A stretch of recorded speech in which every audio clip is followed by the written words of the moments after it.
Hello दोस्तों, स्वागत है आप सभी का बिहार एग्रीकल्चर एकेडमी पटना के इस ऑफिशियल प्लेटफॉर्म पे। तो जितने भी स्टूडेंट 12th एग्रीकल्चर से बिहार बोर्ड में इस बार एग्जाम देने वाले हैं 2026 में, आप सभी के लिए एमसीक्यू के साथ साथ जो आपका शॉर्ट आंसर क्वेश्चन चल रहा है कि आपके सब्जेक्टिव आंसर को कैसे लिखना है, इन सारी चीजों के बारे में यहाँ पे क्लासेस आपको चल रही है, जो कि बहुत ही इंपॉर्टेंट है आपके एग्जाम के पॉइंट ऑफ व्यू से।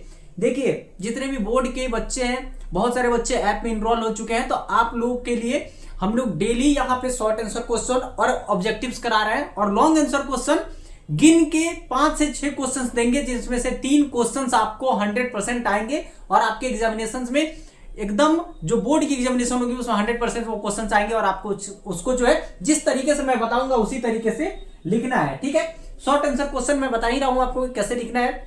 और ये जो शॉर्ट आंसर क्वेश्चन है, ये अभी 10 क्वेश्चन है, इसके पहले 15 क्वेश्चन करा रखा है, उसके पहले 19 क्वेश्चन करा रखा है। तो इतने जितने मैं शॉर्ट आंसर क्वेश्चन करा रहा हूं, और 3 वीडियो में जो है कि वन शॉट वीडियो लेके आऊंगा, जिसमें से आपके मोस्टली यहां तक कुछ ऐसे मतलब मान लीजिए कि आपके 20 में से गारंटी है कि 15 क्वेश्चन जितने शॉर्ट आंसर क्वेश्चन हम करा रहे हैं उसमें से रहेंगे। आप अच्छे तरीके से सारे क्वेश्चन को अटेम्प्ट कर सकते हैं।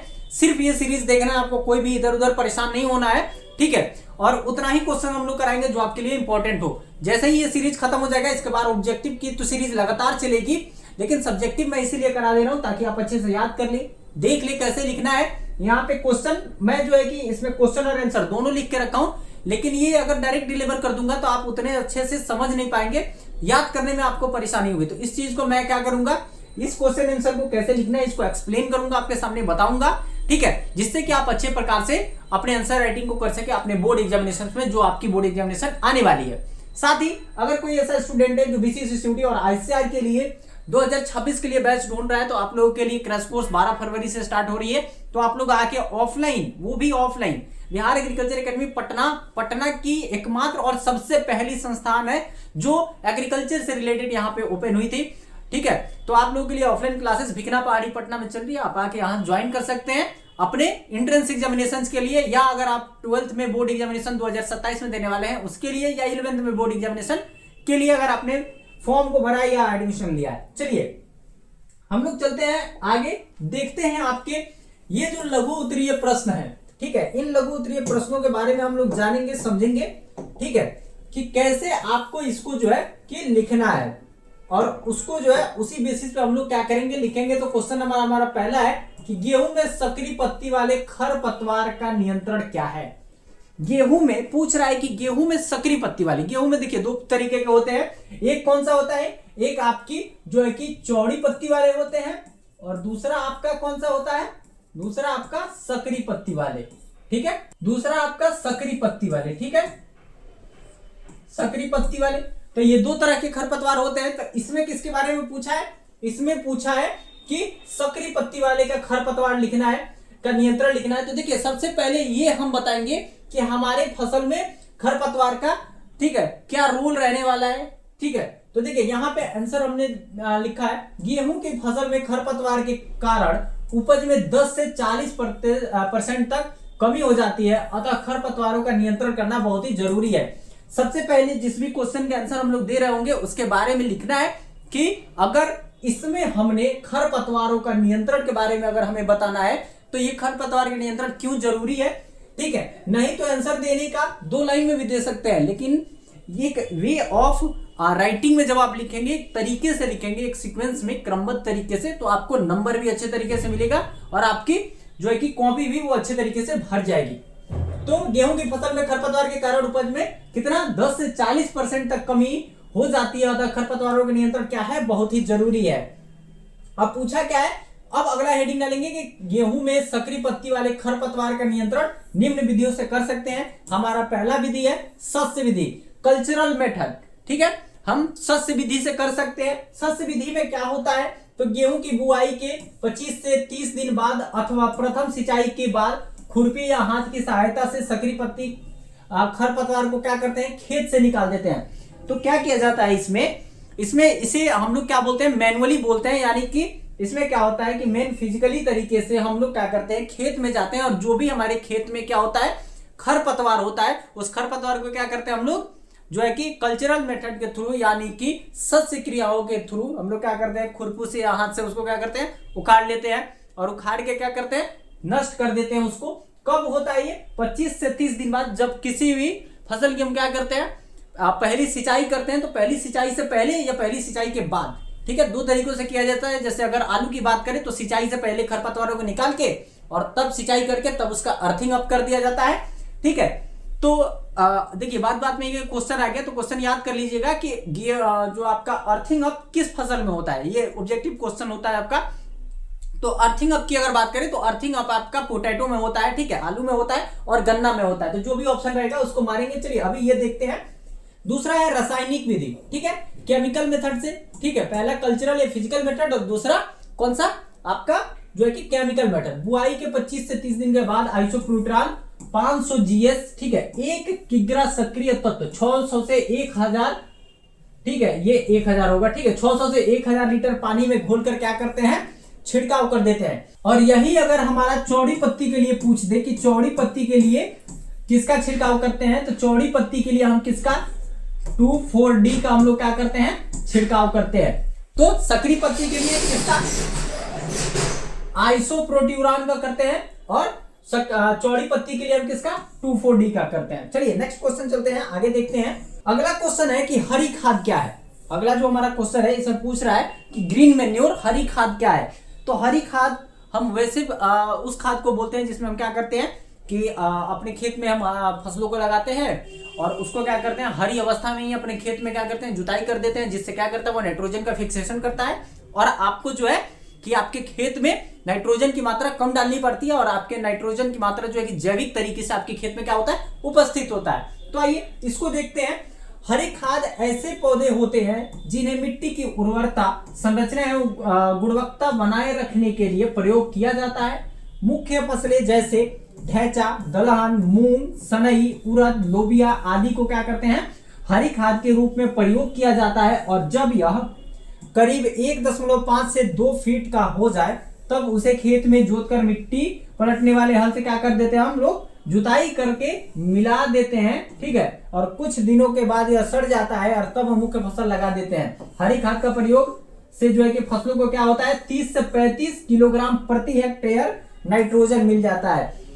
तो जब ढैंचा, सनई, ठीक है, जो है कि लोबिया, ऐसे को मूंग, इसको हम लोग क्या करते हैं, जब आप इसमें जुताई कर देते हैं तो क्या होता है, ये हरी अवस्था में होती है और जब वो उसमें जाती है और जब मिट्टी में इसका सड़न होता है, ठीक है, जब सड़ती है तो ये क्या करता है, ये ग्रीन मैन्योर का निर्माण करता है, यानी हरी खाद का निर्माण करता है। और वो जो है आपके मृदा में, ठीक है, क्या करता है, नाइट्रोजन का फिक्सेशन करता है और जो है आपके 1 हेक्टेयर में कितना 30 से 35 किलोग्राम तक नाइट्रोजन की मात्रा को क्या करता है, वो वहां पे उपस्थित रखता है, जिससे कि आपको क्या होता है, नाइट्रोजन की मात्रा कम देने की जरूरत पड़ती है, ठीक है। अगला क्वेश्चन हम लोग चलते हैं बाबू, अगला क्वेश्चन देखते हैं। अगला क्वेश्चन है हमारा फसल अवशेष के पुनः चक्रण के 2 लाभ।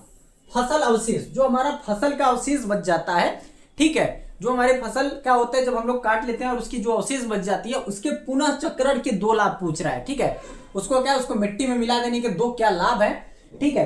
क्या होता है कि आजकल लोग पराली जला देते हैं, तो क्या बोला जाता है कि पराली जलाना मना है, जिससे क्या होता है, वायु प्रदूषण भी होता है और हमारी मिट्टी में जो उपस्थित सूक्ष्म जीव हैं वो भी मर जाते हैं और जो यहाँ पे लाभदायक कीट है वो भी मर जाते हैं, जिससे क्या होता है, मिट्टी में जो है कि उसके गुणवत्ता पे क्या पड़ता है, असर पड़ता है। तो क्या बोला जाता है कि जो आपकी धान की जो पुगाल होती है, ठीक है, या गेहूं का जो भूसा बनता है उसके जो डंठल होते हैं उसको क्या किया जाता है, अगर मिट्टी में हम पलट देते हैं और उसका जो है, तो उसके क्या लाभ होते हैं, इसके लाभ को देख लेते हैं। तो फसल अवशेष के पुनः चक्रण के 2 लाभ निम्न है, ठीक है। पोषक तत्वों की उपलब्धता में वृद्धि, फसल अवशेषों में लगभग, ये अवशेष है, ठीक है, अवशेषों में लगभग सभी आवश्यक पोषक तत्व संतुलित मात्रा में उपस्थित होते हैं जो सूक्ष्म जीवाणु एवं केंचुओं के क्रिया से अक्षय के बाद पौधे के लिए उपलब्ध होते हैं, ठीक है। अक्षय का मतलब होता है विघटन के बाद, ठीक है। तो अक्षय के बाद क्या होता है, उनके यूज के बाद क्या किया जाता है, ये पौधे के लिए उपलब्ध होते हैं और संतुलित मात्रा में पोषक तत्व उपलब्ध कराते हैं। दूसरी अगर देखें तो फसल उत्पादकता में वृद्धि होता है, पहला क्या होता है, पोषक तत्वों की उपलब्धता में वृद्धि। दूसरा क्या होता है, इसके उत्पादकता में, जो फसल का उत्पादकता है उसमें वृद्धि होता है। तो फसल अवशेष को मृदा में मिलने पर मृदा के विभिन्न गुणों में सुधार के फलस्वरूप फसलों की उत्पादकता में काफी क्या होती है, वृद्धि होती है। जब मृदा की गुणवत्ता में सुधार होगी तो फसल क्या होंगे, उसका वृद्धि और विकास अच्छे तरीके से होता है। तब क्या होता है ये बाबू, इसका उत्पादन अच्छे तरीके से होता है। देखिए जिस चीज को मैं एक्सप्लेन कर रहा हूँ, इस चीज को जब आप समझ लेंगे ना, तो आपको सिर्फ पॉइंट याद होना चाहिए कि किस पॉइंट को लिखना है। आपको पूरा का पूरा ये रटना नहीं पड़ेगा। और आपको जैसे ही पता लगेगा कि फसल अवशेष के पुनर्चक्रण के 2 लाभ लिखे, अब आपको पता है पहला पॉइंट क्या है कि पोषक तत्वों में क्या होती है, वृद्धि होती है। दूसरा, फसल उत्पादकता में क्या होता है, हमारा वृद्धि होती है। ठीक है, तो हमें इस चीज को क्या करना है, सिर्फ याद रखना है कि कौन कौन से पॉइंट है। अब जब पोषक तत्वों में वृद्धि होगा तो आप कैसे बता सकते हैं कि इसके अवशेष में क्या होते हैं, सभी पोषक तत्व जो है कि वो उपस्थित होते हैं, जो 6 में जुआड़ी और जो केंचुआ की क्रिया के बाद क्या होते हैं, पौधे के लिए उपलब्ध होते हैं। बस इसको आपको अपने वे में लिख देना है कि कैसे आपको लिखना है। ठीक है, ताकि जो भी आपका क्वेश्चन चेक कर रहा है जो, तो आप जो है कि इस चीज को समझे और उस तरीके से लिखे कि उसको लगे कि हाँ जो स्टूडेंट है उसको जो है कि अपने वे में इस आंसर को लिखा और अच्छे तरीके से आपको नंबर दे। ठीक है, देख सकते हैं यहाँ पे। तो ये हमारा क्वेश्चन हो गया। क्वेश्चन नंबर 4 की अगर बात करें, मीडो ऑर्चर्डिंग। देखिए मीडो ऑर्चर्डिंग जो है वो किस में होता है, वह आम में होता है। ठीक है, लीची में होता है, अमरूद में होता है। तो ये जो है ये किस में होता है ये बाबू, ये आपका पोमोलॉजी में होता है, पोमोलॉजी में होता है। ठीक है, हम लोग इसमें किसका करते हैं, फल की खेती करते हैं। ठीक है, फल की खेती हम लोग करते हैं, जिसमें उसको क्या बोलते हैं, पोमोलॉजी बोलते हैं। फ्लोरिकल्चर बोलते हैं फूलों की खेती को, और ओलेरिकल्चर बोलते हैं सब्जी की खेती को। चलिए देखते हैं उत्तर इसका। यह बाग लगाने की एक विशेष विधि है। इसमें पौधे पास पास लगाए जाते हैं, जिसके कारण यह अति सघन बागवानी भी कहा जाता है। इसमें प्रति हेक्टेयर पौधों की संख्या जो है कि यहाँ पे ये 10,000 से लेके 1 लाख के बीच होती है। इसमें फल के पौधे को इस प्रकार नियंत्रित किया जाता है कि दूर से देखने पर कटे हुए घास के मैदान जैसा क्या होता है, दिखाई देता है। इसमें पौधे 2 वर्ष के बाद ही फल देना प्रारंभ करते हैं। इससे अत्यधिक कटाई छटाई की भी आवश्यकता होती है। अब इसको समझ लीजिए अच्छे तरीके से। जो हाई डेंसिटी प्लांटिंग होता है, ठीक है, high density planting, high density planting, ठीक है, तो हाई डेंसिटी प्लांटिंग जो होता है क्या, अति सघन बागवानी जो होता है। तो अति सघन बागवानी में क्या किया जाता है, पौधे की जो दूरी होती है वो बहुत ही कम होती है। ठीक है, जिसमें क्या होता है, आपके 10,000 से 1 लाख पौधे को लगाया जाता है। जब उसको लगाया जाता है, ठीक है, जब इतने पौधे को हम लोग लगाया जाता है तो उसको इस तरीके से उसकी कटाई छटाई करके नियंत्रित की जाती है कि दूर से जब हम देखेंगे ना तो लगता है कि कोई घास का मैदान है। वो इतना फ्लैट दिखता है, एक बराबर दिखता है, तो हमें लगता है क्या है कि ये घास का मैदान है। और ठीक है, और ये जो है ये क्या होता है कि 2 वर्ष के बाद ही फल देना स्टार्ट कर देता है। अगर बात हम लोग लैंगिक प्रवर्धन यानी कि सीड के थ्रू अगर हम किसी प्लांटेशन करेंगे किसी भी फसल का या किसी भी पौधे का, किसी भी फल का, तो जो फल है तो वो क्या होता है, वो देर से, उसकी किशोरावस्था क्या होती है, देर तक बनी रहती है। और देर तक वो क्या करता है, उसके पौधे भी बढ़ जाते हैं और बहुत ही देर से वो क्या करता है, फल देना स्टार्ट करता है। लेकिन इसमें अगर फलन की बात करें तो जल्दी फलन भी प्रारंभ हो जाता है। ठीक है, लेकिन इसमें एक चीज है कि इसमें अत्यधिक कटाई छटाई की भी आवश्यकता होती है, यानी कि बार बार उसको मेंटेन करने के लिए कटाई छटाई हम लोग करते रहते हैं। ऐसे अगर कोई बाग हम लोग लगाते हैं नॉर्मल मीडियम मेथड से 10 बाई 10 मीटर के अगर अनुपात पे हम लोग लगाते हैं तो उसमें उतनी कटाई छटाई करने की जरूरत नहीं पड़ती है। ठीक है, लेकिन इसमें पड़ती है। चलिए आगे चलते हैं। तो बस आपको चीजों को याद रखना है कि जो अति सघन बागवानी या मीडो ऑर्चर्डिंग है, इसमें जो फसल है वो क्या होते हैं जो पौधे हैं उसमें क्या होते हैं, इसमें 10,000 से 1 लाख के बीच में पौधे लगाए जाते हैं। ठीक है, और इसमें कटाई छटाई की आवश्यकता अधिक होती है। सिर्फ पॉइंट्स आपको याद रखने हैं कि कटाई छटाई की आवश्यकता अधिक पड़ती है। ठीक है, जो कि आपको क्या करते हैं, इस तरीके से लगाया जाता है कि दूर से देखने पे वो क्या लगते हैं, घास का मैदान लगता है। बस आपको 2-4 पॉइंट रखने हैं और अपने वे में बना के उसको लिख देना है। अगला क्वेश्चन देखते हैं, धान की क्रांतिक अवस्थाओं को लिखे। धान की क्रांति कौन कौन सी अवस्थाएं हैं जिसके बारे में हम लोग को लिखना है यहाँ पे। धान की क्रांतिक अवस्थाएं, धान की खेती के लिए अत्यधिक पानी की आवश्यकता होती है। यह अर्ध जलीय पौधा होता है। ठीक है, इसमें क्या होता है, पानी की आवश्यकता अधिक होती है। चलिए, इसमें वाटर लॉगिंग क्या करता है, ये सहता है। ये क्या करता है, आपका जो वाटर लॉगिंग है, ठीक है, वाटर लॉगिंग के प्रति सहनशील होता है, यानी कि पानी अगर इसमें लगती है तो इसे कोई प्रभाव नहीं पड़ता है। तो धान की फसल में मुख्यतः 4 क्रांतिक अवस्थाएं होती है, क्रिटिकल स्टेज। पहला कौन सा, पौध अवस्था, दूसरा कल्ले निकलने की अवस्था, तीसरा बाली बनने की अवस्था और पुष्पासन से दाना पुष्ट होने की अवस्था। अब इसमें भी अगर सबसे महत्वपूर्ण अवस्था पूछ दे, ये तो सिर्फ क्रांतिक अवस्था पूछा, अगर मुख्य क्रांतिक पूछ दे तो कल्ले निकलने के समय, ठीक है, कौन सा है, कल्ले निकलने का समय। मुख्य आपका जो अगर क्रांतिक पूछ दे, मुख्य क्रांतिक अवस्था अगर पूछ दे तो कौन सा होगा, आपका कल्ले निकलने की अवस्था जो होती है वो क्या होती है, क्रांतिक अवस्था होती है, मुख्य क्रांतिक। चलिए अब इसमें देखते हैं, आपका ये 4 होते हैं, ठीक है। ये आपके वीट में अगर पूछा जाए तो वीट में CRI स्टेज के नाम से पूछा जाता है, CRI, इसको याद रखेंगे आप लोग, CRI स्टेज के नाम से पूछा जाता है। ये तो पूछा जाता है कि गेहूं की मुख्य क्रांतिक अवस्था क्या है, तो कौन सा है, CRI स्टेज। कौन सा है, CRI, इस चीज को याद रखेंगे, बार बार रिपीटेड क्वेश्चन है ये। और CRI स्टेज क्या होता है, क्राउन रूट इनिशिएशन, यानी कि जब सबसे पहले जो है कि मूल जड़ जब बनता है ना, उसका क्रांतिक जड़ जब बनता है, जो मूल जड़ बनता है, उस समय की जो अवस्था होती है वो क्या होती है, वो इसका मुख्य क्रांतिक अवस्था होती है, ठीक है। तो इसको याद रखेंगे हम लोग। चलिए आगे देखते हैं हम लोग, पौधे के लिए जल के महत्व को लिखे। पौधे या पशु या मनुष्य किसी की बात कर ले, जल बहुत ही महत्वपूर्ण होता है, क्योंकि जल ही जीवन है, आप सभी जानते हैं। चलिए देखते हैं इसको, पौधे के लिए जल का महत्व क्या है, निम्नलिखित है।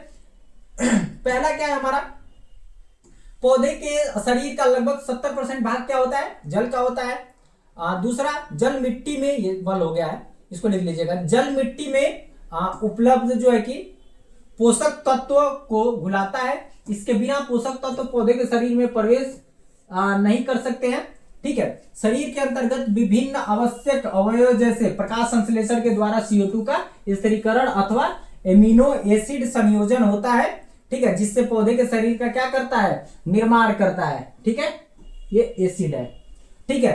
पौधे के वृद्धि के लिए आवश्यक कार्बन, नाइट्रोजन एवं हाइड्रोजन एवं ऑक्सीजन की उपलब्धि का स्रोत जल एवं वायु ही है, और जल के अभाव में पौधे सूख कर क्या हो जाते हैं, मृत हो जाते हैं। आप देखे होंगे जब भी आप किसी फसल को लगाते हैं या किसी नए पौधे को लगाते हैं, तो आप जब उसको लगा के छोड़ देते हैं तो उसकी पत्तियां क्या हो जाती हैं, उसकी पत्तियां मुरझाने लगती हैं, और सिर्फ आप उसमें थोड़ा सा जल डाल देते हैं और अगले सुबह अगर आप देखते हैं तो उसकी पत्तियां क्या हो जाती हैं, खिल जाती है और पहले की तरह हो जाती है। तो जल जो है बहुत ही महत्वपूर्ण है, वो चाहे मनुष्य हो, पौधे हो या पशु हो, ठीक है। चलिए अगला क्वेश्चन देखते हैं हम लोग। अगला क्वेश्चन हमारा क्या है, सिंचाई की बेसिन विधि को लिखे। अब ये बेसिन विधि क्या है, बहुत तरह की मेड़ विधि आती है, बेसिन विधि आती है, ड्रिप इरिगेशन आता है, ठीक है। तो इस बेसिन विधि के बारे में पूछ रहा है, तो बेसिन विधि को जान लेते हैं हम लोग। बेसिन विधि क्या होता है ना, थाला विधि इसे बोलते हैं, इसे क्या बोलते हैं, इसे थाला विधि बोलते हैं, थाला विधि बोलते हैं इसे, ठीक है। तो देखिए आप लोग देखे होंगे अक्सर क्या होता है, आम का थल्ला बनाया जाता है, या अमरूद या लीची, मतलब बागवानी वाले फसलों का या सब्जी वाले फसलों का हम लोग क्या करते हैं, थाला बनाते हैं, और थाला बना के उसमें क्या करते हैं, पानी देते हैं। तो ये वही विधि है, आप अपने आसपास में उन चीजों को देखे होंगे, बस उसका यहाँ पे साइंटिफिक तरीके से उसको पूछा जा रहा है, उसको आपको बताना है यहाँ पे। चलिए यह विधि फल के बगीचों या दूर दूर पर लगी सब्जियों के लिए अनुकूल होता है। पूरे खेत में अनावश्यक जल ना जमा हो, इस उद्देश्य से प्रत्येक पौधे के चारों तरफ पतला गड्ढा बनाया जाता है, जहां पर नालियों द्वारा सिंचाई जल पहुंचाया जाता है। नए लग रहे फलदार बगीचे एवं कुछ सब्जियों के लिए क्या होती है, उपयुक्त विधि होती है, ठीक है। क्या करते हैं इसमें, 2 क्यारियों के बीच, ठीक है, पौधे को क्या करते हैं, ये आपका पौधा हुआ, यहाँ थाला बनाते हैं, ठीक है, और इनका क्या करते हैं, इन दोनों के बीच में एक क्यारी बना देते हैं, और ये क्या होता है, ये पानी आता है इसके थ्रू और इसके अंदर जाता है, ठीक है। तो जहां जरूरत पड़ती है वो तो वहां तक जो है कि पूरे खेत को सिंचाई ना करके क्या किया जाता है, जहां जरूरत होता है वहां होता है। सपोज कि आपका खेत है और आपने यहाँ पे जो है कि ये इस तरीके से प्लांटेशन कर रखा है, अब आपके बाग में इस तरीके से प्लांटेशन है, आपके सब्जी में, तो इस सब्जी में क्या किया जाता है, थाला बनाया जाता है, ठीक है, और ऐसी नालियां बना दी जाती हैं, ठीक है, ऐसी नालियां बना दी जाती हैं। तो क्या होता है, ये जल जो होता है ये इस नालियों के थ्रू जाती है और इस पौधे के, फिर इस पौधे, फिर इस पौधे, फिर इस पौधे, ठीक है। ऐसे आपके ये जो है जितने पौधे, इन पौधों के पास ही सिर्फ पानी जाती है, बाकी ये जो खेत का हिस्सा होता है, जो खुला भाग होता है, वहां पानी नहीं पहुंचती है और अनावश्यक जल की बर्बादी नहीं होती है।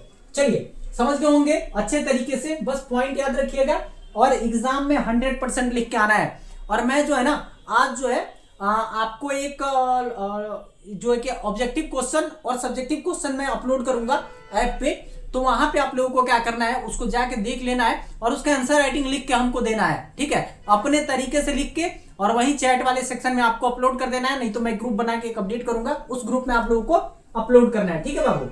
चलिए अगला क्वेश्चन है, मसाले वाली दो फसलों के नाम लिखे। तो ये तो बहुत ही आसान है। मसाले ऐसे वनस्पतिक उत्पाद हैं जो भोजन को सुगंधित, स्वादिष्ट एवं चटपटा बनाने के लिए इस्तेमाल किया जाता है। मसाले वाली फसल निम्न है जो कि इस प्रकार से हैं। ये मैंने क्या दिया था, ये मसाले वाली फसल का डिफिनीशन क्या हो गया, ठीक है। कोई पूछे कि मसाले वाली, किसे हम मसाले वाली फसल बोलते हैं, ठीक है, आखिर क्यों इसे मसाला कहते हैं हम लोग। तो देखिए क्या होता है, ऐसे वनस्पतिक उत्पाद है जो भोजन में सुगंध, स्वादिष्ट और चटपटा बनाने के लिए क्या किया जाता है, इस्तेमाल किया जाता है, यानी एरोमेटिक तरीके से, ठीक है। एरोमेटिक मतलब होता है सुगंध, सुगंध दे, दूसरा टेस्ट के लिए स्वाद दे, ठीक है, ये सब चीजों के लिए यूज किया जाता है। तो देखिए इसके कौन कौन से हैं, हल्दी, अदरक, धनिया, मेथी, मंगरेला, ठीक है, इसके अलावा आपका जीरा, ठीक है, इसके अलावा आपका इलायची, ठीक है, लौंग, ठीक है, और क्या हो सकता है, और बताइए, और जो है सूखी मिर्च जो है आपकी, काली मिर्च जो है आपकी, ठीक है, काली मिर्च। तो इतने सारे जो है ये फसल है जो मसाले वाली है। कितने का नाम पूछा है, मात्र 2 का नाम पूछा है, आप अच्छे तरीके से बताएंगे, ठीक है। तो ये टोटल जो है ये आपकी फसलें थी, कितने, 8 फसलें थी। अब इसमें सॉरी आगे चलते हैं, 9वां देखते हैं क्या है। 9वां है गुलाब के उपयोग को लिखे। गुलाब जो आपका होता है, इस गुलाब के उपयोग को आपको लिखना है कि गुलाब को हम लोग किस किस लिए उपयोग करते हैं। तो देखिए गुलाब का उपयोग क्या है, निम्नलिखित है, जो कि इस प्रकार से है, ठीक है, जो कि इस प्रकार से है, इस प्रकार से है, ठीक है। क्या है, सुगंध एवं सौंदर्य में गुलाब के फूल का प्रथम स्थान पर है, ठीक है। सुगंध एवं सुंदरता के कारण गुलाब का फूल महत्वपूर्ण हो गया है, ठीक है। भारत में गुलाब की खेती किस किस चीजों के लिए की जाती है, गुलाब तेल, गुलाब जल, ठीक है, इत्यादि के लिए। या एक और इसमें इंपॉर्टेंट है जो छूट गया है बाबू, वो होता है गुलकंद, बहुत ही जरूरी है, पूछता है बार बार ऑब्जेक्टिव क्वेश्चन कि गुलकंद किससे बनाया जाता है। तो गुलाब से हम लोग बनाते हैं गुलकंद और खाते हैं, बहुत ही शानदार लगता है। तो और अगर मॉडर्न तरीके से बात कर ले तो गुलाब क्या किया जाता है, हम लोग गिफ्ट के तौर पे भी लोगों का क्या करते हैं, देते हैं। चलिए रुकिए मैं दिखा दूं आप लोगों को। ये देखिए ये गुलाब है और इस गुलाब को हम लोग कई तरीके से यूज में लाते हैं, ठीक है। और इसकी ये पंखुड़ियां जो है ये क्या करती हैं, ये आपकी किस किस चीज के लिए, गुलाब तेल, गुलाब जल इत्यादि बनाने के काम में आती हैं, ठीक है, गिफ्ट देने के काम में भी आती है। तो ये आपके क्या है, ये गुलाब है। अगली चीज मैं एक चीज बताऊंगा, अब ये जो गुलाब है इसको देख रहे होंगे आपको कि बहुत ही अच्छे तरीके से ये क्या है, ये एक साथ बंधा हुआ है, चौड़ा खिला हुआ नहीं है पूरा। तो ये गुलाब की कौन सी किस्म है जो कि इस प्रकार से है, ठीक है। तो गुलाब के सारी किस्म पिक्चर्स के साथ मैं आप सभी को बताऊंगा, ठीक है। और आप सभी को मैं बताऊंगा कि कैसे कैसे इसमें जो है कि ग्राफ्टिंग होता है। ये देखिए ये इसमें, इसको आप देख सकते होंगे, अभी इसमें पानी लगा हुआ है, तो इसको अप्रोक्स 15-20 दिनों से रखा गया और ऐसे ही ये क्या है, ताजा है, ठीक है। तो कैसे इसमें ग्राफ्टिंग करते हैं, किस तरीके से इसमें इसकी जो ग्राफ्टिंग करके हम नए पौधे बनाते हैं, इन सारी चीजों के बारे में बताएंगे। फिलहाल आपके बोर्ड एग्जामिनेशन के बारे में पढ़ते हैं। चलिए आगे देखते हैं। 10वां नंबर क्वेश्चन हमारा क्या है, फल एवं सब्जी के उत्पाद को 2 परिरक्षकों के नाम लिखिए। उत्पाद के 2 परिरक्षक, परिरक्षक का मतलब होता है प्रिजर्वेटिव, प्रिजर्वेटिव का मतलब होता है जो उसे सही तरीके से रखे, ठीक है। फल एवं सब्जी के उत्पादन के 2 परिरक्षण का नाम क्या है, पोटेशियम मेटाबाइसल्फाइड और सोडियम बेंजोएट। ये 2 परिरक्षक जो है वो क्या करता है, उसको प्रिजर्व करके रखता है, ठीक है, ताकि वो लंबे समय तक बना रहे। केचप वगैरह बनता है, ठीक है, उसमें सोडियम, टोमेटो केचप वगैरह जो बनता है, जैम बनता है, उसमें सोडियम बेंजोएट होता है, ठीक है। इन सारी चीजों के लिए क्या किया जाता है, इसे रखा जाता है ताकि ये लंबे समय तक आपको प्रिजर्व करके चीजों को दे और वो खराब ना हो। चलिए, प्रसार सामग्री के दो नाम लिखे। प्रसार शिक्षा आप लोगों को मैंने इसके पहले वीडियो में बताया था। एडुकेशन एक्सटेंशन जो होता है वो बहुत ही इंपॉर्टेंट होता है। जो भी नई तकनीक आती है कृषि में उसे क्या किया जाता है, उसका एडवर्टीजमेंट करना, उसको बताना, वही प्रसार शिक्षा कहलाती है। ठीक है, तो प्रसार सामग्री को निम्नलिखित 3 वर्गों में बांटा जा सकता है। पहला कौन सा है, श्रव्य उपकरण। ठीक है, अब देखिए ये जो मैं बता रहा हूं इसको अच्छे से पढ़िएगा क्योंकि इससे लगातार बार बार प्रत्येक बार आपके क्वेश्चंस देखने को मिलेंगे। दूसरा दृश्य उपकरण और तीसरा दृश्य श्रव्य उपकरण। ठीक है, यानी कि जो एडवर्टीजमेंट का तरीका होता है, एक सिर्फ सुनने वाला, एक देखने वाला, एक देखने और सुनने दोनों वाला। ठीक है, इसी तरीके से समझिए कि आपके गांव में जो बैनर लगा हुआ है तो उसमें तो आप कुछ सुन नहीं सकते हैं, सिर्फ देख सकते हैं। तो जो पोस्टर बैनर होता है वो क्या है, वो आपका दृश्य उपकरण के बीच में आता है। जो दृश्य श्रव्य उपकरण की अगर बात कर ले तो आपके टेलीविजन होती है, नुक्कड़ नाटक होता है। ठीक है, इसके अलावा कंप्यूटर वगैरह हो गया इसमें। ठीक है, और श्रव्य उपकरण की बात कर ले तो मोबाइल फोन, जो पहले टेलीफोन आता था, ठीक है, रेडियो हो गया, ये सब क्या है, ये सब आपके जो है कि श्रव्य उपकरण है। तो देखिए यहाँ पे यही पूछा था, तो श्रव्य उपकरण में रेडियो टेलीफोन हो गया। ठीक है, दृश्य उपकरण में पोस्टर चार्ट हो गया और दृश्य श्रव्य में कंप्यूटर और टेलीविजन हो गया। अब इसमें से किसी एक को पर्टिकुलर पूछ दे तो भी आप बता सकते हैं, इसीलिए मैं बता दिया। और इसमें से इतना जो बताया हूं ना, ये वीवीआईपी है। ठीक है, सिर्फ वीआईपी नहीं है, ये वीवीआईपी है। इसमें से क्वेश्चन आएगा, आपके शॉर्ट में भी आएगा, आपके ऑब्जेक्टिव्स में भी आएंगे, और लॉन्ग में कैसे आएगा उसको लॉन्ग क्वेश्चन आंसर में मैं आप सभी को बताऊंगा। ठीक है, आगे चलते हैं। आगे भी कुछ फसलें हैं जिसके बारे में हमें जानना है। 12 नंबर क्वेश्चन है, 2 कंद वर्गीय सब्जियों के नाम लिखे। ठीक है, कंद वर्गीय सब्जियां मैंने ये कल ही बताया है इसके पहले वाली वीडियो में। तो कंद वर्गीय सब्जियां क्या करते हैं, जो भूमिगत होता है। ठीक है, वैसी सब्जियां जिसका तना वाला भाग खाने के लिए उपयोग करते हैं उसे कंद वाली सब्जियां कहते हैं। या वे कह सकते हैं कि वैसी सब्जियां जिसका जो प्रोडक्शन होता है वो क्या होता है, भूमिगत तरीके से होता है, भूमिगत होता है। ठीक है, जो भूमिगत तरीके से उगती है उसे क्या बोलते हैं, कंद वाली सब्जियां बोलते हैं। जैसे आलू हो गया, शकरकंद हो गया, जिमीकंद हो गया, अरबी हो गया। ठीक है, ये क्या है, कंद वाली सब्जी हो गई। चलिए आगे चलते हैं। यहाँ पे बाबू पपीता के उपयोग को लिखे। पपीता, कैरिका पपाया होता है इसका। ठीक है, कैरिका पपाया होता है इसका बोटनिकल नेम। ठीक है, इसका बोटनिकल नेम क्या होता है, कैरिका पपाया होता है। इस चीज को याद रखेंगे बार बार क्योंकि ये पूछ देता है। ठीक है, आगे चलते हैं, देखते हैं इसमें क्या है। पपीता एक बहुत ही पौष्टिक फल है, इसके उपयोग को लिखना है हमें। ठीक है, पपीता एक बहुत ही पौष्टिक फल है। पपीते के पके हुए फल में विटामिन ए और डी पाया जाता है। इसके पके फलों से जैम, स्क्वैश, हलवा, खीर, फ्रूटी आदि उत्पाद बनाए जाते हैं। ठीक है, पपीते के परिपक्व फलों से निकलने वाले दूध का सुखाकर हम लोग क्या करते हैं, पापेन एंजाइम का निर्माण किया जाता है, जो एक एंजाइम की तरह क्या करता है, कार्य करता है।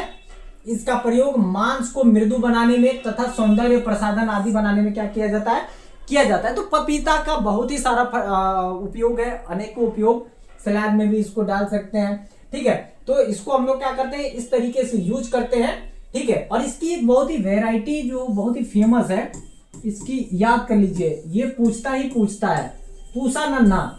ये इसकी एक बहुत ही फेमस वेराइटी है पूसा नन्ना, जो कि क्या है, बहुत ही फेमस है। ये बार बार पूछता है कि पूसा नन्ना किसकी वेराइटी है। ठीक है, और ये एक द्वार वेराइटी है, द्वार वेराइटी। ठीक है, क्या है बाबू, द्वार वेराइटी। पालक के 2 किस्मों के नाम लिखे। पालक आप लोग खाते ही होंगे। पालक की 2 किस्में निम्नलिखित है, जो कि इस प्रकार से है। पहला कौन सा, देसी, और दूसरा विलायती। ठीक है, एक्जोटिक पालक और एक देसी पालक। तो पूसा ज्योति, पूसा हरित, पूसा पालक, पूसा भी मतलब पूसा 5 पालक। ठीक है, ऑल ग्रीन, इसके अलावा अर्ली स्मूथ लीफ और वर्जीनिया सेवाय। ठीक है, ये सारी क्या है, ये आपकी जो है कि किसके है, ये आपके पालक की अलग अलग किस्में हैं। फसल चक्र क्या है, पूछ रहा है क्वेश्चन 15 नंबर कि फसल चक्र क्या है। देखिए इसको मैं इसलिए जल्दी जल्दी आप लोगों को क्वेश्चंस करा रहा हूं ताकि और भी अलग अलग पार्ट में लेके आ सकूं। और डिटेल वीडियो जो है, अभी ऐप पे एक सेगमेंट दिख रहा होगा जिसमें आपकी, अगर आप 12th बोर्ड में अगले साल आपके छोटे बड़े भाई अगर देने वाले होंगे तो उन्हें बोल सकते हैं, आप उन्हें रिफर कर सकते हैं। वो जो है उसमें आपके डे 1 से क्लासिफिकेशन ऑफ क्रॉप से लेके history of crop, general agriculture, classification of crop, ये सारी क्लासेस बेसिक से चलेंगी और लॉन्ग टर्म तक आपको लेके जाया जाएगा, जबकि आपकी एंट्रेंस एग्जामिनेशन तक आपको सपोर्ट करेंगे। किसी खेत में किसी निश्चित अवधि के लिए विभिन्न फसलों को इस उद्देश्य से फेरबदल कर लगाना कि भूमि की उर्वरता बनी रहे और उपज में भी कोई कमी ना आए, फसल चक्र कहलाता है।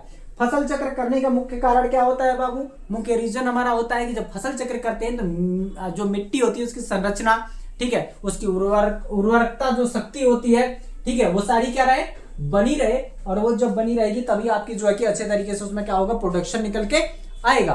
ठीक है, देख सकते हैं यहाँ पे फसल चक्र जैसे मान लेते हैं हम लोग क्या करते हैं कि लगातार एक ही फसल को अगर लगाते हैं तो उसमें क्या होता है कि अगर उसमें कोई एक बीमारी लगी हो तो उस बीमारी के क्या होते हैं, फिर से लगने की संभावनाएं बढ़ जाती हैं। लेकिन अगर फसल चक्र जब यूज होता है तो क्योंकि हर एक कीट हर एक फसल में नहीं लगता है, तो फसल चक्र से हम लोग क्या होता है, जो भी प्रमुख बीमारियां होती हैं जो बार बार लग रही होती है उन्हें भी हट जाती हैं। दलहनी फसल जब हम लगाते हैं तो उससे नाइट्रोजन फिक्सेशन होता है, जिससे मृदा का जो है क्या होता है, जो भी पोषक तत्व होते हैं वो पुनः उसमें क्या होते हैं, बने रहते हैं और अच्छे तरीके से फसल का प्रोडक्शन देते हैं। चलिए, बहुमंजिली खेती के 2 उदाहरण लिखिए। बहुमंजिली खेती पूछ रहा है, बहुमंजिली खेती होता है कि 2 अलग अलग ऊंचाई वाले पौधों का, ये फसलों का हम लोग जब बुआई करते हैं तो उसे बहुमंजिली खेती बोलते हैं। किसी एक खेत में एक साथ विभिन्न ऊंचाई वाले फसलों को लगाए जाते हैं तो उसे बहुमंजिली खेती कहते हैं। ठीक है, जैसे गन्ना मूली प्लस गन्ना, ये मूंग है, ठीक है, गन्ना मूंग, अरहर मूंगफली, गन्ना सरसों, ठीक है। तो अलग अलग जब हम लोग खेतों में क्या करते हैं कि अलग अलग जब फसलों को लगाते हैं, जैसे आलू और मक्का भी हो जाएगा, ठीक है, आलू और मक्का भी हो जाएगा आपका।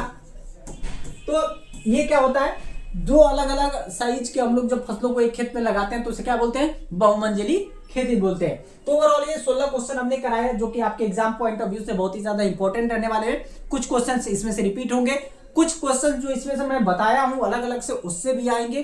तो आप लोग इस सीरीज को देखते जाइए, पढ़ते जाइए अच्छे तरीके से, ताकि आपको जो है आसानी हो आपके बोर्ड एग्जामिनेशंस के आंसर राइटिंग करने में। और ऐसे ही बिहार एग्रीकल्चर एकेडमी पटना पे आप लोग बने रहिए और ऐप पे जाके ये नोट्स जो है वो आपको वहां मिल जाएगी। ऐप पे जाके आप लोग इसको डाउनलोड कर सकते हैं और अच्छे तरीके से याद करके, जो मैं आज बोला हूं कि जो क्वेश्चंस मैं आज दूंगा उसको अच्छे तरीके से आप करेंगे, ताकि आपको समझ में आ पाए कि कितना आप प्रिपेयर हो रहे हैं। जो क्वेश्चन मैं करा चुका हूं उन्हीं क्वेश्चंस को मैं दूंगा, बस बाकायदे आपको क्या करना है कि ईमानदारी से अपने से लिखना है, ताकि आपको समझ में आ पाए कि आप कितना प्रिपेयर हो रहे हो। ठीक है दोस्तों, उम्मीद करते हैं कि ये वीडियो आप सभी को अच्छा लगा होगा। अच्छा लगा है तो एक लाइक जरूर करें, साथ ही अपने दोस्तों में शेयर करें। ऐप की बात करें तो कॉलेज दाखिला ऐप है, ठीक है, गूगल पे आप प्ले स्टोर पे आप सर्च करेंगे कॉलेज दाखिला, आपको वो जो है मिल जाएगा।